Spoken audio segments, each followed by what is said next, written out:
My name is Doombib, and today we are going to be talking about Katawa Shoujo. This is an adult independent nakige visual novel that was developed by Four Leaf Studios and published in 2012 as their first and only game. The character you play as is Hisao Nakai, a high schooler that was diagnosed with arrhythmia and congenital heart muscle deficiency after his friend confesses to him, which resulted in him having a heart attack, so he didn't really handle that very well. After months of hospitalization, he is sent to a boarding school for teenagers with disabilities known as Yamaku High School, where he meets 5 girls, and it is up to you to decide on which one you want to woo.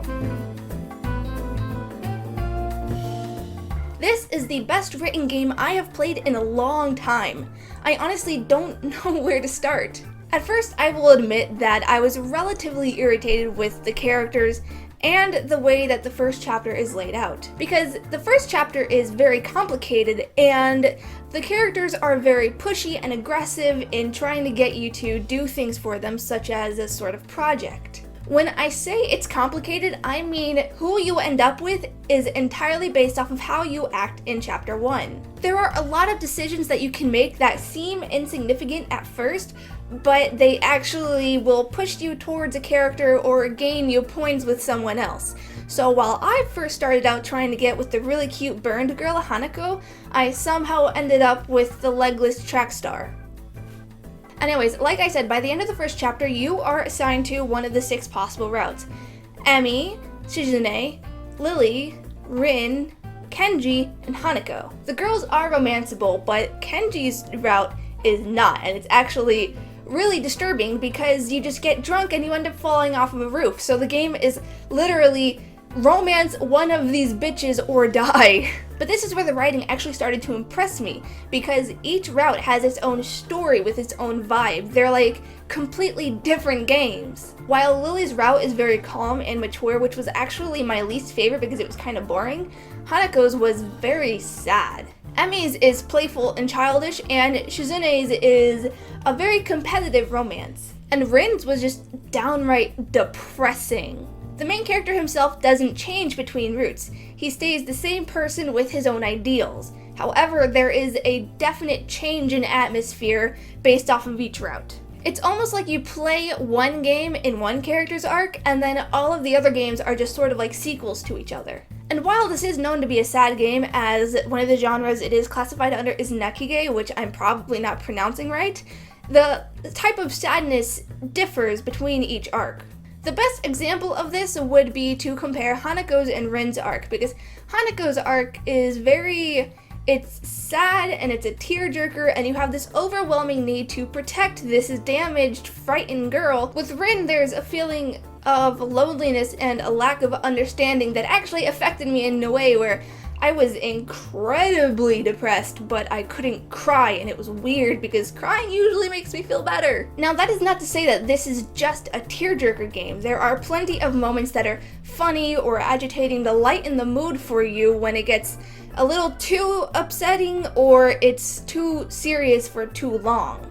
This is especially apparent in Emi's arc, where I just about lost my shit a few times. In fact, there were a number of stories outside of the romance. In one arc, your teacher asks you if you want to start up a science club with him. In Hanako's arc, there is a totally extra character that you can have conversations with. And in another arc, there is a mystery of a stolen book from the library, which you talk to about with the librarian, who gives you a lot of advice along the way. So it's not just about getting in with the lady so you can get the boom booms, there's actually more to it than that. But it was so well written that I played through the entire game in like 2 sittings. 2 very long sittings. I don't think I moved for like 6 to 8 hours at a time. And I don't just mean that I got through each arc. I mean I got all of the endings. All of them. There is a fan-made flowchart made so you can get through each arc and you can get whatever endings that you want. When it comes to gameplay, I can't really say that there's anything outstanding about Katawa Shoujo in itself. It plays like a normal visual novel that has the same basic features as any other game in its genre. You can change the text speed, the volume, the skip options, language, etc. You can also disable the adult content, so this isn't strictly an 18+ game. That being said, if you keep the adult content on, it is very softcore. The sex scenes are composed of stills and aren't really graphic at all. In fact, there are a lot of times where they came off as kind of cute and, sweet. And this is supposed to be each character's first time at having sex, and it's very realistic. It's not, sexy or dirty talking, it's realistic. Commentary and all. So it's not like a lot of other hentai games where it's very gameplay intensive or full of unrealistic nonsense. There was one part of the gameplay that I thought was actually really cool, and that was the main menu. As you complete each chapter, you move on to the next one, and there's a sort of transition screen. And each transition screen is completely unique to that arc. So if you go to the main menu after completing each chapter, you can see a little tree growing with all of the transition images. You can also go into extra, so you can play songs if you don't want to download the OST. You can use the library to replay certain scenes and see how much of the game you've completed, and you can rewatch cinematics. As for the skip options I mentioned earlier, I highly suggest selecting skip unread text, because when it comes to Kenji, he's paranoid and he goes on these really long tangents, and at first they were interesting, but as the game went on, it really just got exhausting. With a lot of free games, the art is usually pretty lacking, but Katawa Shoujo's art is outstanding. The backgrounds are the only exceptions to this because, as with a lot of free games, it was really just a photo that was put through an oilify filter, but that really wasn't all that distracting except for a few parts where it just was blindingly apparent that you had a cartoon against a photo. Other than that, the art was totally stellar. There were a few characters that looked like they were either drawn by different artists or the artist had improved over time, because there were a couple characters that looked kind of sketchy almost, and then when it came to characters like the librarian, they looked like they were a digital painting. So there was a noticeable quality difference, but it wasn't abrasively apparent. I especially appreciated how each character had a ton of different sprites. They had something like 5 poses each, and each one of those poses could change minutely on their own with a tilt of the head or a change in expression. It just showed that the artists were willing to go farther than necessary to create a quality game. And each character was realistic. Ren was small and flat, Lily was long and slender, Misha was curvy, and obviously they were created to be very pretty based off of the game's nature, but they weren't perfect. They each had flaws, even if they weren't very visual. Get it? Because Lily was blind.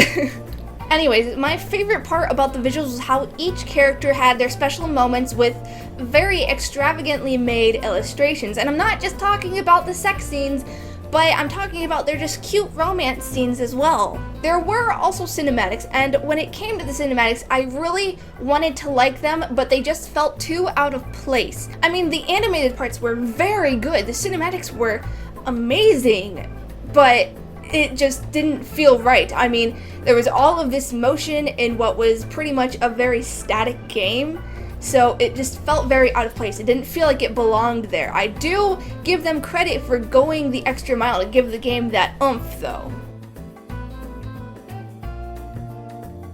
All in all, I 100% recommend for you guys to play this if you haven't already. It isn't a typical sexy adult game, but it is so good, and it's really something that I haven't been this excited to review a game in a really long time, and I really think that anyone watching this should go and experience it, because it really is an experience. And I don't mean that, it's going to completely change your life, but it's something that I think just a lot of people should play. And it's free, so really there's no downside to playing it other than being completely overwhelmed by feels, which which can put a damper on things. Other than that, what can I say? The music is great. I actually downloaded the soundtrack and it's my usual working music because the soundtrack was just out freaking standing.